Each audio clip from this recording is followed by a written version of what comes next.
Hello and welcome to another in the series, Why I Write. My name is Totlyn Oliver, and I am your host for our presentation of Why I Write. You know, every time we get together like this, we manage to sit with a very intriguing, creative mind, and we get to learn a little bit about the process involved in putting our thoughts and words on paper and following the process all the way through to a publication. In this episode, it's no different. It's as interesting as all of our discussions prior. And tonight we have an author historian in the house, in the person of Stephen Bourne. Please put your heads together and welcome, Stephen. Good evening, good morning for you in London, England, in the UK. Welcome to Why I Write, Stephen. Thank you. I'm happy to be here, and it's 1 o'clock in the morning, and it's London, and it's so quiet. It's peaceful.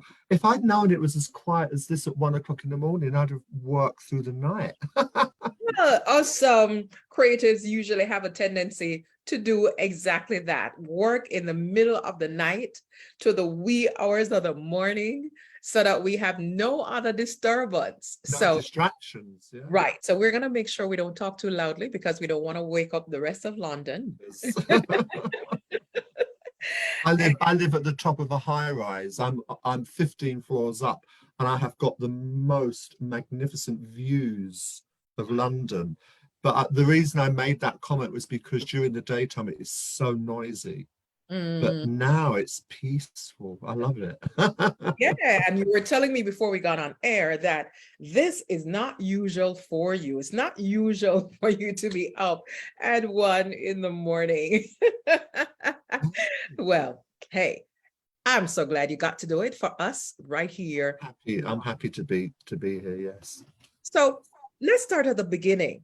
Here you are, this gentleman who is up in age, and you are a UKer. I don't know the terminologies that you refer to yourself as. I refer to myself as a Jamaican. Others may refer to me as a Jamaican American. And here you are, the author of 25 titles that are based in history. Some of them are novels and so on. And here you are today, looking back over your shoulder and saying, my goodness, I did that. Stephen, how did this all begin for you? Who are you? For those of us who never met you before, how would you describe yourself? I would describe myself as primarily a historian of Black Britain who comes from a South London inner city working class family. I grew up on what we call a housing estate. I think in America they would call them projects, or you know, it was that kind of environment.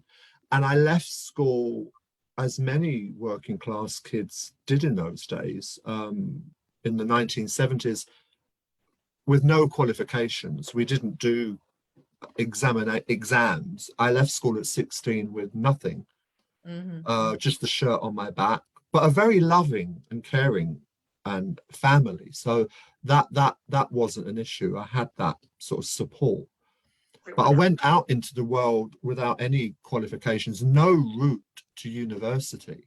So I never studied. I had to teach myself how to use archives, how to use reference libraries, the British Library, the Imperial War Museum, to seek the information that I was interested in. And it was primarily at that time Black history, Black British history, which was missing in the school history books. And that came about because of my family background. My great-grandmother was a white working class matriarch, a mother figure in this very tight-knit community, working class community. And in that community was my adopted aunt Esther, who was a black woman born in London in 1912 and of mixed parentage. Her father was Guyanese, her mother was British, but she didn't know her mother. Her mother died very early on. She didn't know her at all. But Esther was born in 1912, and her black father raised her as a single father in this working class community. And she came into my family. It's a very interesting kind of background I'd love to hear the background to that, because as you're building your, what your origin story is, it's interesting to hear that, yes, you had to teach yourself how to use the archives and everything. And while you explained to us that you left school early, no qualifications, you weren't on a college track, what brought you to start doing this research? And this is where we're at in your story. This is your Aunt Esther. And you said she was adopted by the family. How does that work? Was she adopted? Well, to be honest, it wasn't just Aunt Esther, it was the older women in my family, of which Aunt Esther was part of that generation, my grandmother's generation, my great aunts. And they had all lived through, I'll come back to Aunt Esther, but as a generation, the older women in my family were very talkative. They loved to talk about the past. They all shared a great sense of humor, but they all lived through the London Blitz, the bombing of the Second World War. They had children. They went to air raid shelters with their children during air raids. They experienced food rationing, lots of hardships. I mean, it was so dramatic the way my grandmother, Aunt Esther, my mum, who was a little girl at the time, portrayed that life of these working class women. I just found it so fascinating, Totlyn, because you didn't read about that in the history books. You didn't read about working class women, black and white. So that's how it started. But Aunt Esther became part of my family because my white great grandmother, who was part of this generation, I didn't know her, sadly. She died. My great grandmother died before I was born. But Aunt Esther's father was killed in a road accident in 1941 at the height of the London Blitz. So he was sheltering from an air raid in London, actually at Westminster. People have just seen the Houses of Parliament with the Queen's funeral, Westminster Abbey. He happened to be in that location, and that location was being bombed as well. I mean, Buckingham Palace was bombed, Westminster was bombed. So he took shelter, Aunt Esther's Guyanese father, Joseph. And when he left the air raid shelter, he was sadly collided with a taxi and died. Wow. He was in his 60s, and it left Aunt Esther completely alone in the world. But she wasn't alone because she lived in this community where my family lived, and she knew my great grandmother and my family. So Granny just said to Aunt Esther, "Come and live with me, love. We go into the air raid shelter together." They'd known each other for years. Aunt Esther had grown up in that community. She was a young woman. She wasn't a child. But because she had no blood ties in this country, she just simply moved in with Granny. And so by the time I was born in the late 1950s, she was part of my family, and my parents, to their credit, encouraged, or didn't encourage, but she was always referred to as my sister and I, as our Aunt Esther. So that by the time I reached my teenage years and I became fascinated by these older women in my family, the men never talked. The men never talked about the wars. I had two grandfathers in the First World War. They never spoke about it. It was too horrific. But the women talked about the London Blitz and the impact it had. But with Aunt Esther, it just sparked something in my head that there was a history there that wasn't being recorded, that wasn't being documented, that wasn't being portrayed in the history books, and that was that of a black working class woman. That's interesting. It's interesting that it occurred to you. What age did this occur to you, Stephen, that, wait a minute? I tell you exactly what happened. I'd already started visiting Aunt Esther and the older women in my family from about the age of 14. I was still at school. And I used to abscond from school because I found it more interesting to go and talk to them than sit in a classroom where I was bored. But in 1974, I have to give credit here. 1974, I was 16 years old. There was a television documentary series on British television called The Black Man in Britain, 1555 to 1955. It was a 5-part documentary series, groundbreaking. It's completely forgotten now, except by me. But it had an impact on me because it opened my eyes up to Black Britons, if you like, Black British people from the 1500s, Alauda Equiano, the slave who escaped from slavery and became an anti-slavery campaigner in the 1700s. I mean, there was so many. And I started talking to my mother while I was watching this series and saying, just getting curious, what was it like going out and about in London with Aunt Esther when you were a child in the 1940s? Because it would have been unusual to have a Black woman around at that time. In certain circles, there were Black communities in the seaports of Cardiff, Liverpool, and London's East End, but Aunt Esther didn't belong to any of those communities, those Black communities. She and her father had integrated into a white community. And so my mother started telling me the story, and then I started going back to Aunt Esther and asking her more questions. And as I grew older, when I said I used to go off and do research, it was really to research Black people that from British history that I'd started to discover existed, like Dr. Harold Moody, the Jamaican doctor who actually settled in my part of London, Peckham, South London, where I was growing up. But that was way back in the Edwardian period. And it just kind of evolved from that, Aunt Esther's stories and this television series that just blew me away, just opened my mind up, because I was able to give Aunt Esther a context. All right. I love the tracing of that history. I love how communities and humanness intermingle at the moments in time when it's very critical, when it's important. Absolutely. You know, for your Aunt Esther to be invited in by your granny and say, look, come be with us. You are a part of our family. And that having such an impact on you, so you could see from that intimate perspective how much the Black story experience was missing from mainstream storytelling. And as you mentioned, that's a very interesting point you brought up, Stephen, where you said the men didn't talk. The men didn't talk, but the women spoke.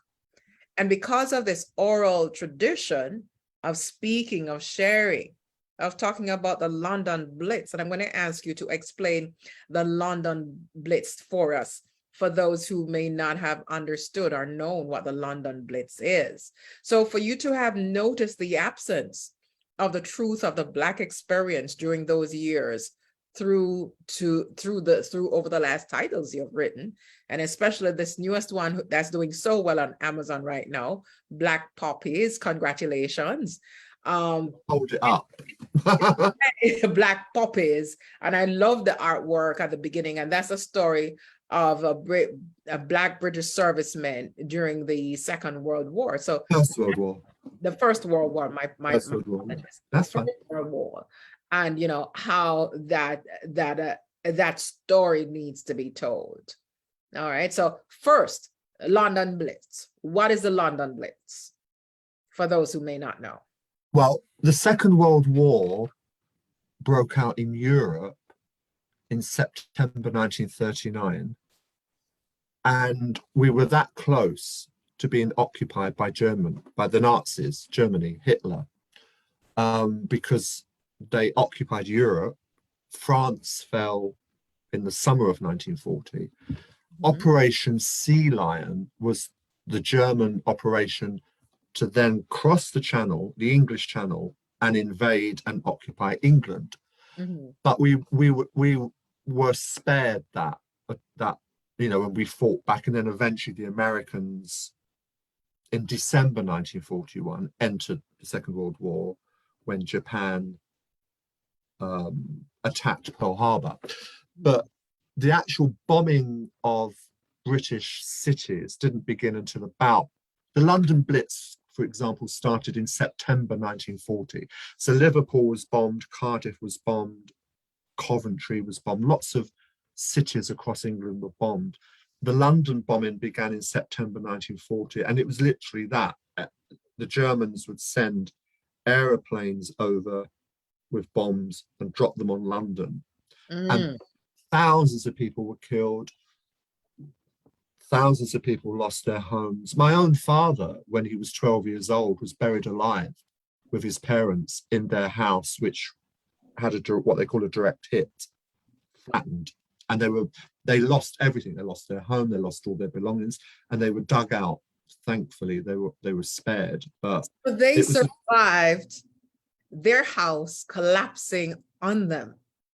The only thing that saved them was my grandfather on my father's side had reinforced the passageway from the front door as a passageway leading off into different rooms, and he'd reinforced it so that they managed to get into this passageway. But although they were buried alive, the passageway, the reinforced passageway saved them. So Aunt Esther, for example, during the war, she worked as a hospital cleaner. She was a seamstress by profession, but during the war she cleaned two hospitals, Fulham Hospital and Brompton Hospital. But she also volunteered as a fire watcher, which was a very dangerous thing to do. So Aunt Esther, like many Black British people, did their bit, what they called did their bit. They took part in the war effort. So there was like an African air raid warden in another part of London. Aunt Esther was a fire guard, and she would have to go up onto the roof of the hospital and look out for incendiary bombs. Now, incendiary bombs were fire bombs. The Germans dropped fire bombs onto the roofs of buildings to light the way for the big German bombers that would come behind. It was so her job was to look out for these little fire bombs that would just set alight the roof of the building as soon as they hit, and put them out with water, with sand, whatever they were given to put the fire out. So she told me it was a terrifying thing to do. It must have been. It must have been. Absolutely. And so I recognized early on through those wartime reminiscences that Black people did play a very important part. Not only Aunt Esther and the Nigerian air raid warden, but people from, Britain had an empire then. Britain had colonized Jamaica, had colonized Trinidad, had colonized Nigeria, all over. And people from those colonies saw themselves, Black people, saw themselves as British. So many of them joined the British war effort and came to England to join the RAF, the Royal Air Force, the British Army, and the Navy. Well, I was very good friends with Sam King from Jamaica. And I said to Sam, he joined the RAF, the Royal Air Force, in 1944 when he was 19, came over here and joined the RAF and served. And I said to him, did you ever get criticised by some Black people for supporting the British when they were colonized? He said, look, he says, Stephen, we had a choice in Jamaica. We had a choice. If we didn't join the war effort and support the British and fight the Nazis, then the Nazis would have invaded Jamaica and taken over Jamaica. And he said there was no choice really. It was either stay under colonial rule or risk being taken over by the German Nazis. He said the British colonials, the empire, was the lesser of the two evils, but they were both evil. Right. And then he made his home in this country after the war. But then I've written about him in a couple of my books. But that in a nutshell, so that it was the bombing of the cities, and my family were there, women and children. And people don't realize, I mean, all the British war films are about the battles at sea, the battles on the land, the men, but they never, ever, ever portray what the women and the children went through in our cities during the air raids. Yes. And that caught my imagination when I was young. You had to get to work. What was the name of the first book that you put out based on all of this real life history? This is Esther's story. And is that a picture? That's a beautiful cover. I love it. You know, and it is, and you give her credit as well, Esther Bruce. Oh yeah. Along with you. In a synopsis, what is the story about Esther being a young Black Briton, her father coming from Guyana and her mom that she never met, who is from Britain? And am I to assume that the mom from Britain was a white woman as well? Yes. So it was a mixed marriage. In 1912, they Joseph and Edith, Esther's mother, married because, you see, this just to clarify for people, Britain wasn't perfect. We colonized, we had the empire. It was not a good thing. But unlike America, we didn't outlaw mixed marriages. Ah, interesting. And so you can go right back to the 1500s, and there are mixed marriages, mixed race children being born in England right from the earliest times. As long as there's been a Black community, there's been that kind of integration. So we never outlawed it. And although some people frowned upon it, you know, some people didn't bother them. But it was never outlawed. In the British Army, we did not segregate. So when I wrote my book, Black Poppies, I highlight the fact that in some instances, Black British men joined the British Army and integrated into different army regiments. There was no segregation like there was in America. And that happened in the Second World War as well as the First World War. So when you get to the Second World War, African-American GIs are segregated from the white GIs. But in Britain, that wasn't the case. So the two histories, there are some parallels, but there are these differences.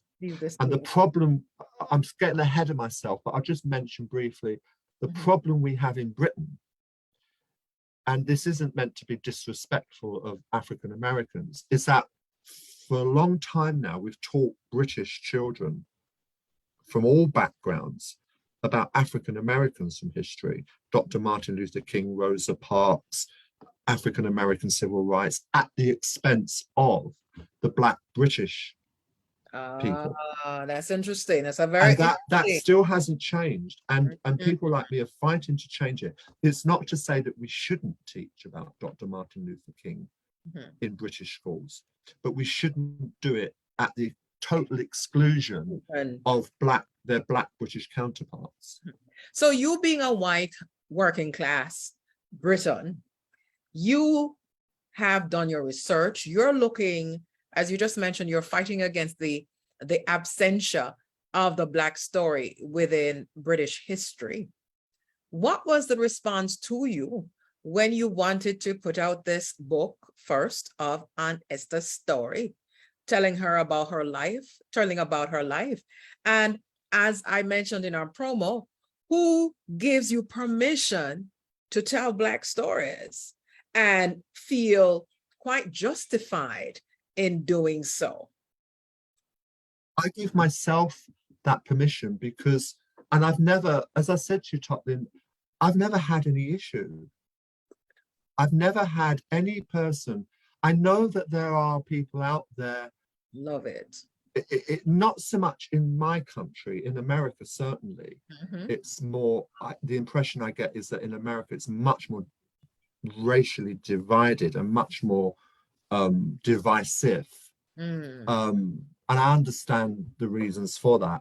In Britain, it's less so. There are activists in this country that wouldn't approve of a white person writing Black histories. And I understand that.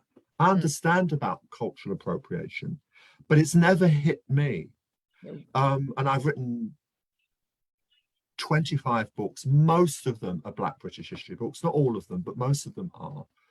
And it's never hit me. I've had nothing but encouragement and support and engagement from the Black community wherever I've gone and given talks, whether it be in pensioners centres or schools or libraries or the War Museum or the British Library. I've been all over the place, universities. Right. I've never had any adverse comment. One Black woman when I gave a Black history talk many years ago in the library was very angry with me. And there were a lot of Black people there. And I gave this talk. I talked about Aunt Esther. I talked about Black people's role in the Second World War. I don't like white people telling me about my history. And I said, well, I accept that. I understand the reasons why you would feel that way. I said, but you've sat and listened to me. You've waited and listened to the question and answer, and everyone's been supportive. So I have to go along with the majority. There you go. And everyone applauded. And I didn't want to upset this woman because I understood politically how she was feeling, what was in her head. I'm not going to say, no, you can't say that. That's not fair. I'm not going to say that because that would be insensitive to her feeling and her belief.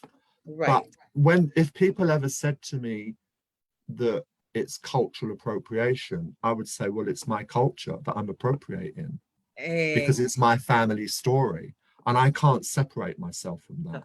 I can't divorce myself from the way I was brought up in my predominantly white working class family, because no one in my family ever showed any disrespect to Aunt Esther. So I had white people in my family, my parents, my grandparents, who did not show me anything other than respect. Right. You see, I love the way you treated with that situation, because against the background of so many people now across the African diaspora saying, well, they're not telling us the true history. Well, British has colonized so many such, yada, yada. I am of the opinion that whoever is equipped to do the research and do it appropriately, do it truthfully, and do it, I love the in-person stories approach that you take, the research angle you take from having firsthand experienced survivors speaking to whatever subject that's on their heart. I believe the person who has the time to record the history, to record the information, to record the truth, and go through what you have to go through to publish a book, I say kudos to you. And it hasn't been easy. I mean, I don't want people to think that it's been easy. It hasn't been easy. Publishers in Britain, in this country, are predominantly white and middle class. They haven't got a clue. They never had. So I went through long periods of I couldn't get arrested by a publisher. I'm sure you've heard that expression. And I went through an 8-year period, and I had to go off and find work. You know, I worked as a library assistant in local libraries, public library assistant for 8 years, because I couldn't get a publisher to publish the book. I mean, this book that I did last year, Deep Are the Roots. Now, this was a book about trailblazers who changed Black British theatre. So this is another history book, but about Black British theatre. Every single publisher I took it to turned it down. There were about 12 no. This was 12 years ago. Okay. 12 years ago, every single publisher turned it down. And so I put the proposal away. I forgot about it. And then a publisher that I've been with for some time now, the History Press, said to me, oh, have you got any ideas? Because we like your work, we've published your books. And I suddenly thought, oh, what about this one? And they commissioned it, but it took about 12 rejections and it was heartbreaking, having done the research and knowing the story.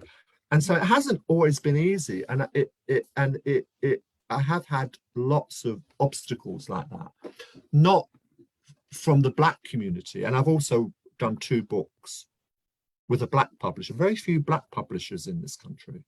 And I've done it, but there is one wonderful Black publisher run by Valerie Brandes called Jacaranda Books, and they commissioned me to do 2 books. So I persevered. It's about being bloody minded and having perseverance. What I want to hear, though, what I want to hear is the excitement of getting that very first book published after walking such a tough road, trying to find the publisher who's going to put on Esther's story to print. I want to hear how that went for you.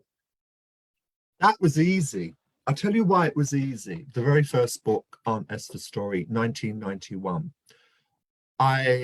There was a book published that year called West Indian Women at War. It was all about the women from the West Indies, from the Caribbean islands, who had joined the British Army, the Women's Air Force in Britain. And some of them served in, there was one called Connie Mark, who served in Jamaica. I met her. She made her home here after the war.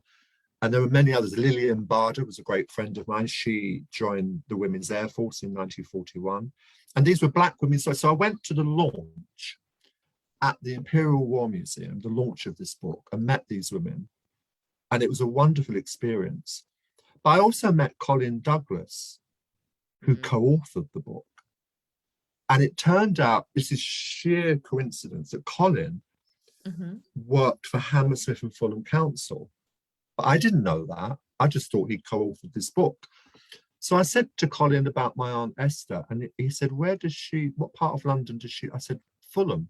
He said, oh, I work for Hammersmith and Fulham Council. So he put me in touch with the Hammersmith and Fulham Borough, it's a London borough, Ethnic Communities Oral History Project. 30 years ago, we had funding opportunities for local publishing. And so I went to the Ethnic Communities Oral History Project in that particular borough, and they commissioned Aunt Esther's story like that. Wow. And it was published later that year. But their remit was that Esther had to tell her own story.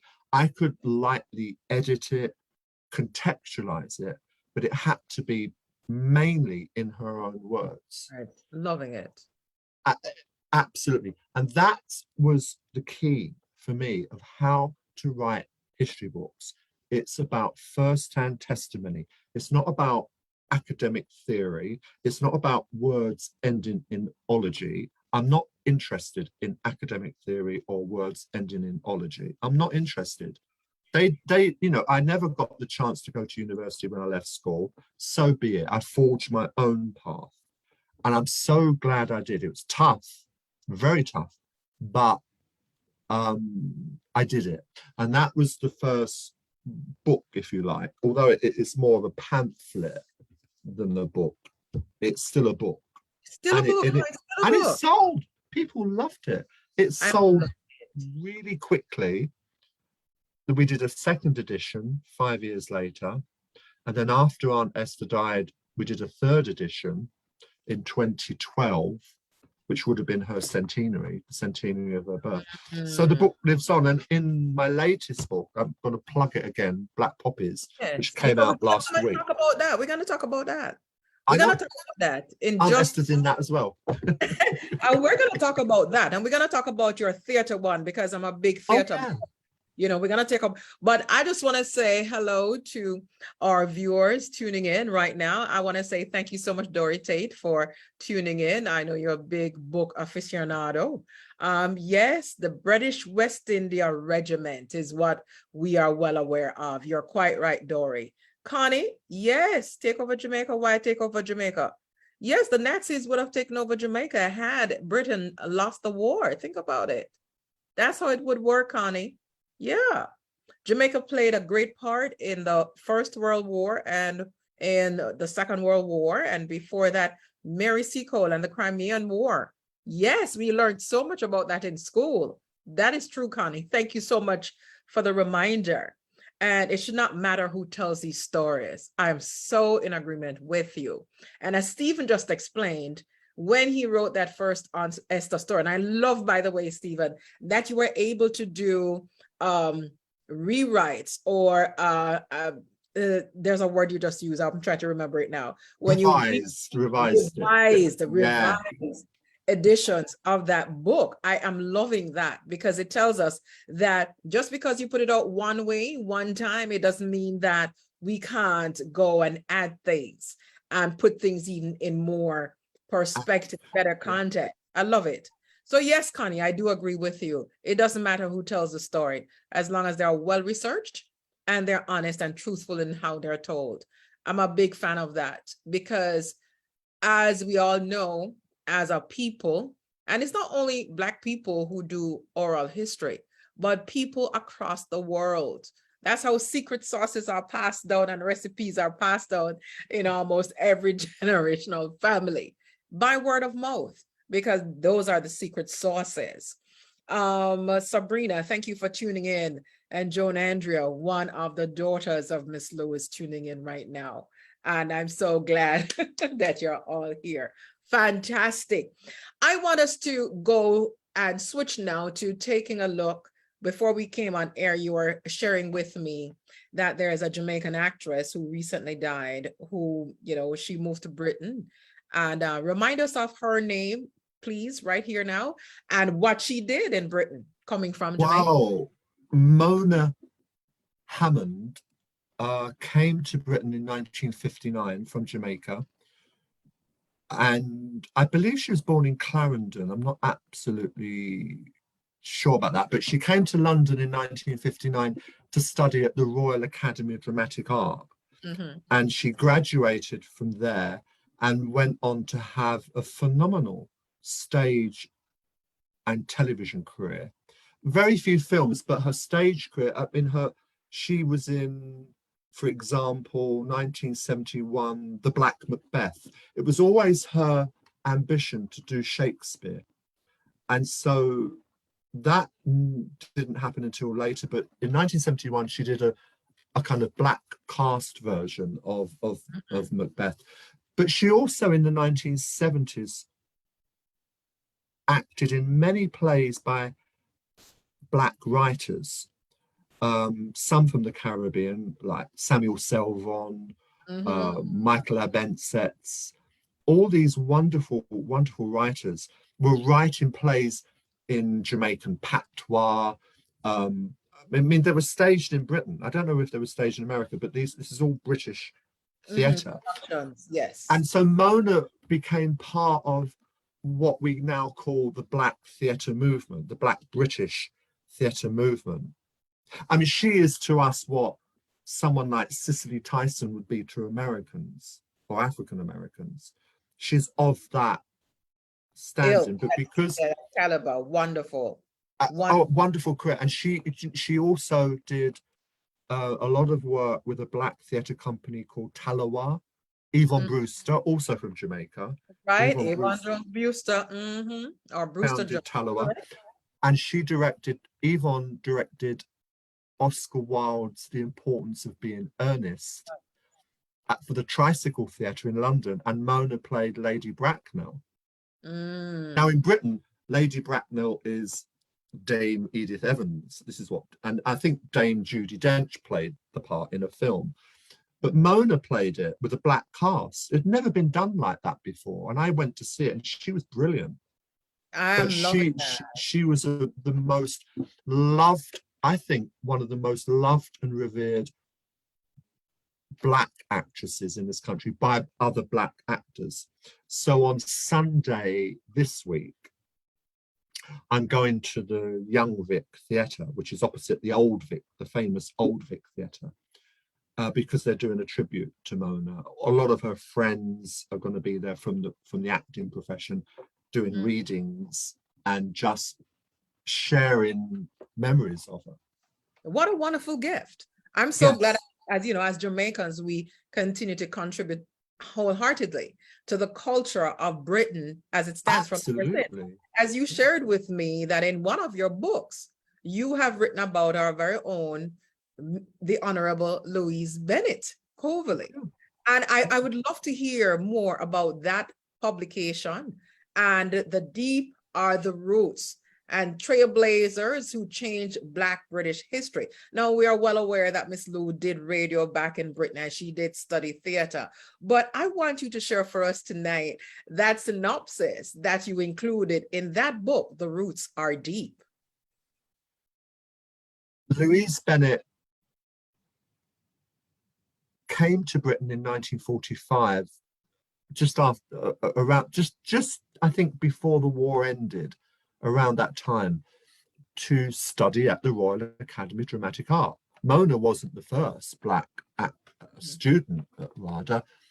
Louise Bennett was one of the first. And the story that I uncovered was that she tells the story in her own book, and that's where I picked it up from. So she arrives at the Royal Academy of Dramatic Art, and she's told that she has to give an audition. And so she decides to give an audition playing the nurse in Shakespeare's Romeo and Juliet in Jamaican patois. And she just blew the examiners away. This is in London in 1945, a Jamaican woman, young Jamaican woman, doing the nurse in Romeo and Juliet in Jamaican patois. They were so blown away, they said, Miss Bennett, we'd love to have you here as a student. We will award you the scholarship, the bursary. She said, you don't have to do that. They said, well, what are you going to live on? She said, the British Council already gave me the scholarship in Jamaica. Which kind of sums her up. And she spent, I think, 2 years at RADA. She then did British radio plays and stage productions. But her heart was really in Jamaica. So she went back to Jamaica. And as I'm sure many of the people know, she was partly responsible for going off and uncovering Jamaican history and Jamaican culture and bringing it forward and teaching young people about patois. And how it is such a strong language. But what my question is in my mind, Stephen, is here you've told, you know, you start off telling the story about your Aunt Esther, and you have done other writings, other publications. But what is intriguing me is that as a historian, why did the subject of theater and the contribution of Blacks in Britain to no matter their origin, whether they came from the African continent, from the West Indies or any other part, why is it that that subject was intriguing enough to you to, one, do the research, and secondly, to actually publish a whole entire book surrounding these deep roots? Again, it goes back to, I'd already written a book way back in 1998 called Black in the British Frame, which is a book about the history of Black actors and writers and directors in British film and television. So I'd already covered British film and television. But it goes back to my childhood. Growing up in a working class home back in the 1960s and 70s, I watched a lot of television, went to the cinema all the time. And I was making the connections even then as a youngster and Hollywood films as well. I mean, I loved Hattie McDaniel in famous for Gone with the Wind, playing Mammy, but I could see beyond the one-dimensional Mammy that she was playing. I thought, this is a brilliant actress, and she's been stifled. And then, you know, so I was like, as a youngster watching these films on television and at the cinema, I started to make those connections again, not just the Black people in British history, but Black actors in film and theatre and so on. And it kind of just absorbed into me. And it was in the 1980s when I started writing professionally that I started going off and interviewing Black actors when they would do stage productions or film productions and getting them published in. We had a lot of black journals then, we don't now, but back in the 80s we had all sorts of black newspapers and magazines. It was a wonderful decade for that. But I must mention, Totlyn, something that I haven't mentioned. The background to all of this, Aunt Esther, going to see her in the 1970s, becoming interested in black history and black theatre and film.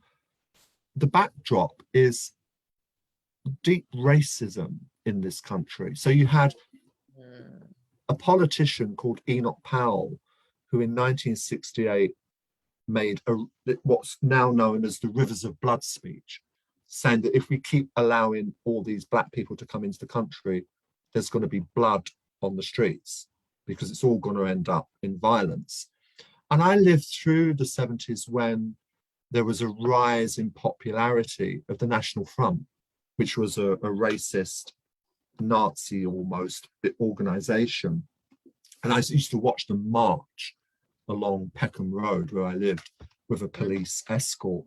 And then finally in 1981, we had what's now called the Brixton Uprising, where young black kids who were being badly treated by the police. I witnessed this firsthand because I live in that part of London. Right. They just fought back. So all this is going on as well in my life, in the location in London where I was growing up. So I wasn't divorced from the reality of being what it was like to be a black person in this country. It wasn't just about history. It wasn't just about black actors in theatre. It was about what I was witnessing with my own eyes on the streets where I grew up. And that's still the case today. We still have problems between young black kids and the police where I live. Right. And I'm involved in that, but that's a whole nother discussion. The question that comes to mind, Stephen, as you dedicate your life, your craft, your insight, your research, your time to the telling of the Black story, would you say that you're satisfied in going this route all your professional life, your professional writing life? Are you satisfied with what your work has done and what you've been able to contribute? I am now because I've been doing it for so long, and I've had such, as I said earlier, I've had such positive feedback. I gave you an anecdote, didn't I? I could give you many anecdotes, positive anecdotes, but there was that one that I shared with you before when the adult version of Black Poppies was published in 2014. And about a year or two later, I got on a bus, a London bus, a number 42 bus to come home. And the young black bus driver looked at me and went, "Black Poppies." And I said, "How did you know I wrote that?" And he said, "That book is amazing." He said, "I wish I'd had a book like that when I was at school. I knew nothing about our role in the First World War and what black people did for this country." And I said, "Yeah, but how did you know I wrote it?" And he said, "I Googled you." Wow. And then the queue behind me are going, the people behind me going, "Can we get on the bus, please? We want to shut up. We want to get on the bus." It was so funny. An interview for you on your daily commute, right? But there were other sort of instances like that. I had a letter. My publisher forwarded me a letter, and it broke my heart, from a young black guy in prison. And he wrote me this handwritten letter. And again, just said, I've read your book, Black Poppies. I think it's absolutely wonderful. I wish I'd known about these people when I was at school. And it was just so moving, and God bless you. And then at the end, he said, "Can you send me some photocopies of pictures from the book of the black soldiers, the black servicemen, so that I can do an exhibition in my prison and show everyone what we did for the British in the First World War. Well, by the time I got to the end of the letter, I was in tears. I was in tears, and I did it. I photocopied lots of pictures, sent them to him, never heard from him again. But it was just the way the book, and I always say to people, it's not about me, it's about the people I write about. They're the ones that touch people's hearts and minds. And if I'm the conduit, is that the word? That is the word. That is the word. I always say conduit for the I can't explain how or why, but that's been my life. And to go back to your question, I've now been doing it for so long, I don't know any other life. It's too late. It's too late for me to become a bus driver. It's too late for me to become a road sweeper or a policeman or a doctor or a teacher. It's too late. And you with no university, you staying away from academia, you with just fire in your belly and passion in your heart to be the scribe for these stories, you know. Since you have chosen this writing life, and this writing life has chosen you, and it's many splendid, you know, and in how would you describe this to someone? Someone came to you and say, Mr. Bourne, you have been a writer all your life. Would you say it's been good to you? Would you say it's been bad? What would you say? Would you encourage me to do like you've done? And if so, how can I do it? What I would say to people is what I've learned. I didn't know this at the beginning, but what I've learned, there's no mystique. You know, there's no mystique. You just have to, because people do come to me and say, can you help me write my autobiography? No, you go and do it yourself. There's no mystique. You just have to you have to have a lot of self-discipline. You have to have a passion for a subject. If you're going to, what I say to people, if you're going to write a book, it has to be something you're so passionate about, you're going to get from A to Z. Because if you kind of half interested in something, you're only going to get as far as G or H, and then you'll give up. But that doesn't matter if you do, because then move on. You've just got to sit down and do it and try it. I've never written fiction. I've never written novels. I wish I could, because I probably make more money. I don't make much money doing factual history books. But what I get back from it is so much joy and pleasure, knowing that the books are out there and people are reading them and enjoying them and learning from them and hopefully inspiring them to do their own work. But really, it's a difficult one to answer, Totlyn, but I would, in a nutshell, say there's no mystique, because I think the world of academia and that middle class world puts a lot of pressure on people to be a certain thing. When I was a child, I thought, when I was growing up, I thought, oh, I'm going to have to read Charles Dickens. I'm going to have to read Jane Austen. Well, I did read one Charles Dickens novel and quite enjoyed it, but it was hard going, and I couldn't get on with Jane Austen at all.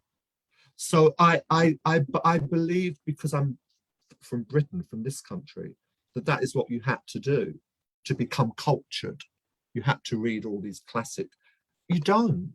They are great novelists. I wouldn't take that away from them. But then so are many others who never get heard of. And it's looking for the forgotten or the unseen people that has driven me. And it's really enriched my life, really enriched me on a personal level. But there is no mystique. You don't need. I love that. That's a great takeaway. There is no mystique whatsoever. Just get to it and get it done. And I love when you mentioned earlier that you've charted the way. Are your books available in schools? Are young Black schools now getting hands on your books, and they are now, their lives are more enriched, their own self-identity? And that's what I'm hearing from speaking with you, that if our Black youth, and even if our Black young men and women, young adults, or even those who are even in our age group, if they are able to read stories, factual accounts of what has taken place and how they have contributed to the world and Britain, then certainly our self-identity changes. Empowering, very empowering. When I have gone into schools and done the Black Poppies talk with young people, really empowers them. What empowers them the most are the positive stories of black and white comrades on the front line under fire. They didn't realize that. They thought we were like America and segregated black and white soldiers in the First World War and the Second World War. They're very empowered to hear that. You can't escape from the racist attitudes and that the racism narrative. But what I've discovered is that a lot of black people do not want to be defined by racism. They want more than that. They want to be defined by a much broader spectrum of experiences. And what I've always said to people, and I say this at every talk I give, and I don't care who's out there, not all white people were racists. Not all black people saw themselves as victims. And that is, I worked that out for myself by doing the work and discovering from my own family's example.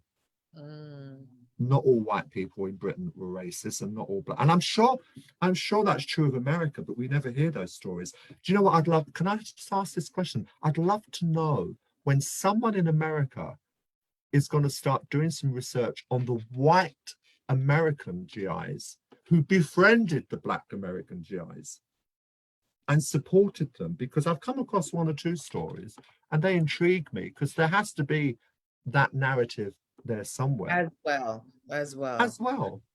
I love that. You know, one of the reasons I love that story, and I'm sure that that story will come out. Reason, because you are doing the stories. Reason, because we are learning now about hidden figures, the women who helped put the first man on the moon. You know, we're now reading about how black women became millionaires, like that hairdresser lady. I can't remember her name right now. Madam C. Walker. Thank you so very much. I didn't want to call another because they're all in my head. History is all there, I know, you know.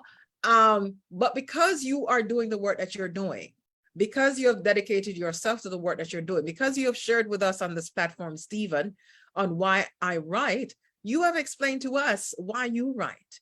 You've explained to us that truly there's no mystique. You're explaining to us that we all can tell each other stories at any given moment, on any given day. And no one has any monopoly, is what I want to say, as we come to a close on Why I Write. No one has a monopoly on the right to tell true stories. No one nowhere has a monopoly on that. So any one of us who is so moved to tell those stories, we can go ahead. And another thing that I pick up from speaking with you is the fact that as you tell these stories, you're literally telling your own story. And that's very key. Yes, you're right. Because I put this, it's very close to me personally. You're right, the stories that I tell. Yes. So you've spoken about, and I'm going to let you go shortly because I know you go to bed very early and it's not early in London, UK right now. So when you write about theater, you write about your Aunt Esther, you write about the World War. Is there any other subject matter that you cover in the work that you've had done so far? What's coming next and where can we find your books? Well, the other aspect of my history work has been gay histories. So as a gay man, I've written 3 books on gay men's history in this country, including gay men's lives in the Second World War, a book I did called Fighting Proud. I haven't got anything planned book-wise next, because when I went to see my sister in the summer, she said, "What are you going to do next?" And I said, "I'm going to have a break.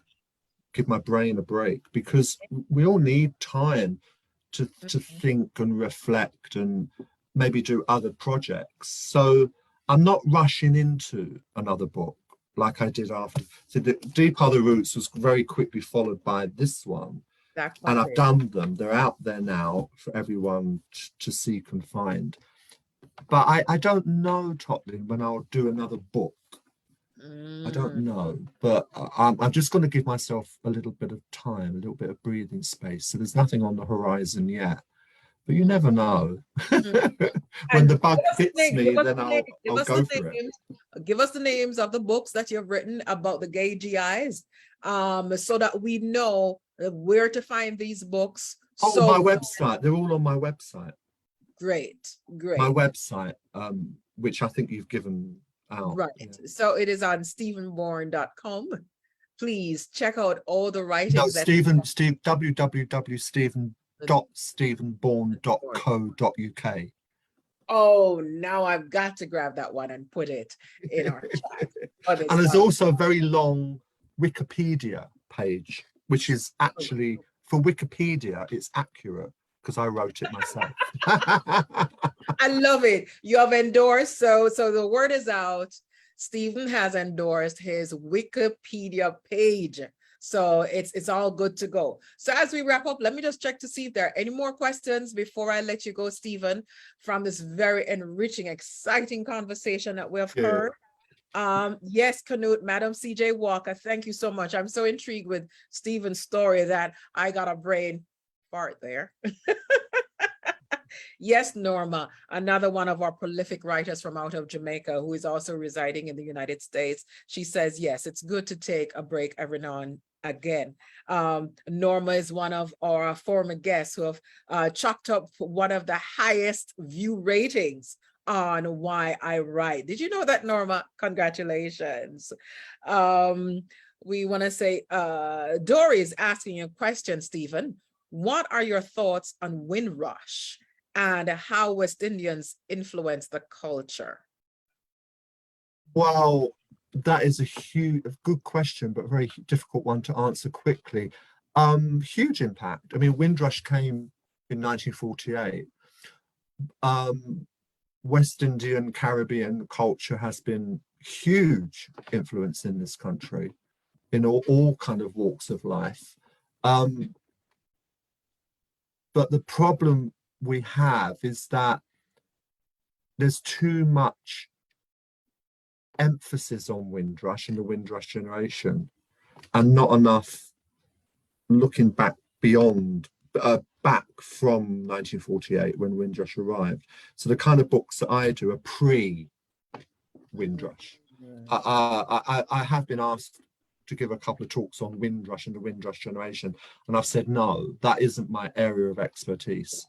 But I can talk about Black people in Britain in the First World War and the Second World War and so on and so forth, but others are much more knowledgeable than I am of Windrush and the politics of Windrush. I mean, I know the story, but it's not something that I. It's your forte. It's not something that you. No, it's not my forte. And that's all right too. Thank you so very much, Stephen, for your time. I really appreciate the opportunity to share with us, you know, the dynamics of your craft, writing from a historic point of view, getting those firsthand interviews. It's not easy. It's not easy, especially if you. It's about trust. Yes. It's about trust. And if people trust you, they will trust you with their stories. Yes, they will. Yes, that's what I found. Yes. And what and like so many of your readers, I'm so in agreement that we have to do those stories, we have to do those works, we have to put the those publications out, we have to suffer the rejections and get the word out, so that at the end of the day, we're looking at a world that's more informed than when we came. So Stephen Bourne, thank you so much. I look forward to loved it. Please let us keep our connections going so that we can be on top of what work is coming from your hands and how to do what we do. You keep doing what you're doing. It's important to us, and we thank you. Thank you. Thank you, Totlyn. Bye. Bye from London. Bye. Have a great Tuesday. Yes. Thank you so very much, everyone, for tuning in to Why I Write this week. My guest has been Stephen Bourne. You take care. Have a safe and wonderful week.